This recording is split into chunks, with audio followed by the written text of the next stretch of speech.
Hello, college composition. So, today, what we're going to kind of go over are some of the concepts of ethos. How does a author or creator of a text create ethos, as well as taking a look at the rhetorical situation? So, as we gear up for doing our rhetorical analysis papers, one of the concepts you can start looking at is ethos, which, of course, um, loosely relates to credibility that one has via things like creating an identity or through other kinds of text or through certain strategies. Now, some of the different aspects of ethos that you can rhetorically analyze, one of the more important ones is inherent ethos versus invented ethos. So, inherent ethos is going to be ethos that the speaker, writer, creator, they already have that. They don't have to earn it. They don't have to establish it. They already have that credibility built in when they go to create a text, right? So, for instance, if if you were an aspiring actor or actress, and you were to go to an acting workshop, and Johnny Depp walks in the room and he starts lecturing or teaching different techniques on acting, right? He doesn't need to sit there and throw out, according to this institution or according to this research, this technique is more effective, right? He can just dive right in to like, hey, this is what you want to do. And everyone's going to listen to him because he already has inherent ethos. He already has established his craft, right? People just like, wow, he's a successful actor. Versus invented ethos. Now, invented ethos is where most of you are at as student writers. It's where, a great deal of the population is at, where they need to rely on the opinions and ideas of others who already have ethos in order to build their own. So leaning on other texts, other sources to build or invent their own ethos. Now, other things that you might rhetorically analyze with ethos approaches. So there's the common ground approach, right? Where a lot of people rely on establishing common ground with their audience. So knowing who their audience is and establishing that common ground. This is something that's easy for authors, speakers to do by claiming membership in some sort of a group, right? So supposing, somebody will change their rhetoric or their language depending on that audience, right? So if they know that they're going to have to go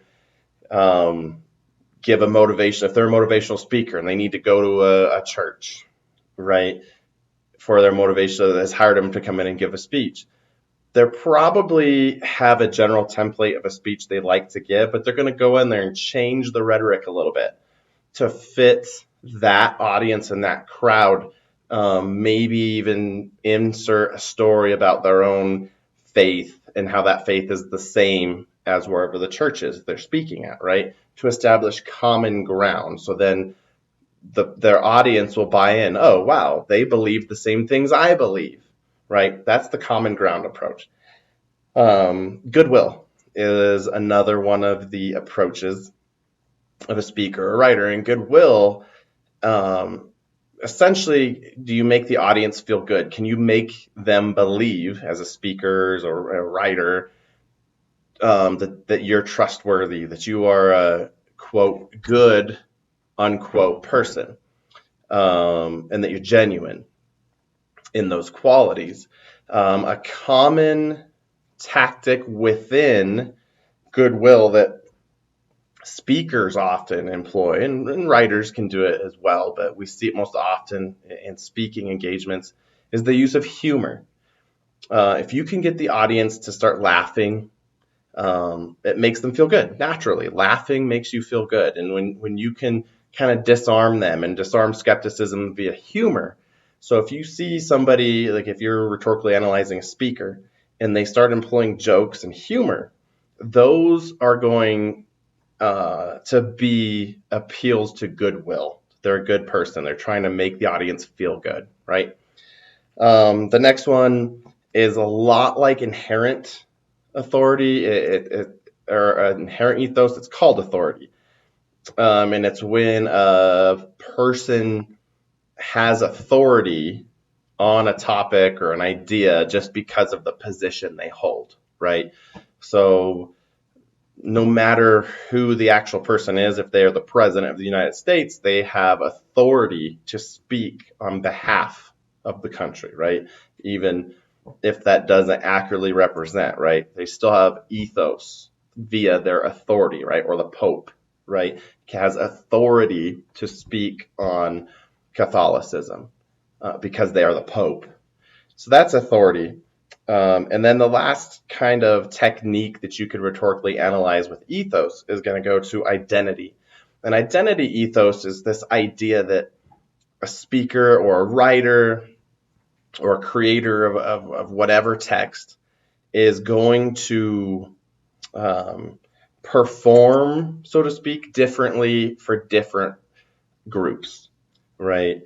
They're going to put on a different mask, so to speak, depending on who their audience is, to create a certain identity of ethos. And that goes kind of hand in hand. A lot of these go hand in hand with each other: common ground, identity, goodwill, identity, right? There's a lot of this that kind of overlaps, if you will, for ethos. But those are some different specific things within ethos. So if you're ever asked to rhetorically analyze the ethos specifically, those are some specific things that you can analyze inside of ethos, right? Invented versus inherent, ethos, common ground, goodwill, identity, and authority.